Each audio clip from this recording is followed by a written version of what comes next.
ദൈവം നമ്മുടെ പാപങ്ങളെ പോക്കി ശുദ്ധീകരിക്കുന്നവനാണ്. പാപമോചനം നൽകി തരുന്നവൻ മാത്രമാണ് ദൈവം. പാപമോചനം നൽകി തരുവാൻ കഴിയാത്ത ഒന്നും ദൈവമല്ല. പാപമോചനം നൽകി തരുവാൻ കഴിയാത്തതിന് വേണ്ടി നിങ്ങൾ നിങ്ങളുടെ സമയം ചെലവഴിക്കുന്നത് എന്ത്?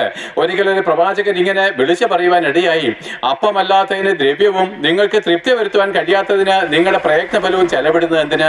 ഒരിക്കൽ കൂടെ പറയാം, അപ്പമല്ലാത്തതിന് ദ്രവ്യവും നിങ്ങൾക്ക് തൃപ്തി വരുത്തുവാൻ കഴിയാത്തതിന് നിങ്ങളുടെ പ്രയത്നഫലവും ചെലവിടുന്നത് എന്തിന്? പ്രിയപ്പെട്ടവരെ, ഞാനൊന്ന് ചെറുതായിട്ടൊന്ന് വിശദീകരിച്ചാലോ? എൻ്റെ പേര് വിജയഗോപാൽ എന്നാണ്. ഹിന്ദു മതവിശ്വാസത്തിൽ ജനിച്ചവനാണ്. എൻ്റെ ഓർമ്മ വെച്ച നാൾ മുതൽ എൻ്റെ അമ്മയും എൻ്റെ അപ്പനെയും കാണിച്ചു തന്ന പിതൃപാരമ്പര്യത്തെ മതഭക്തി ഞാൻ പിന്തുടർന്നു. വളരെ പൂർണ്ണ ഹൃദയത്തോടെ ഞാൻ എന്നെ അനുധാപനം ചെയ്തു. എന്നാൽ എന്നെ സ്നേഹിപ്പാനോ എന്നെ കരുതുവാനോ എന്നെ സഹായിപ്പാനോ കഴിയുന്ന ഒരു വ്യക്തിത്വത്തെ ഞാൻ എൻ്റെ ആരാധനാ സ്ഥലത്ത് കണ്ടെത്തുവാൻ കഴിഞ്ഞിട്ടില്ല. എന്നെ ഭയത്തിൽ നിന്ന് രക്ഷിക്കാൻ കഴിയുന്ന ഒന്നിനെയും ഞാൻ അവിടെ കണ്ടെത്തുവാനും കഴിഞ്ഞിട്ടില്ല.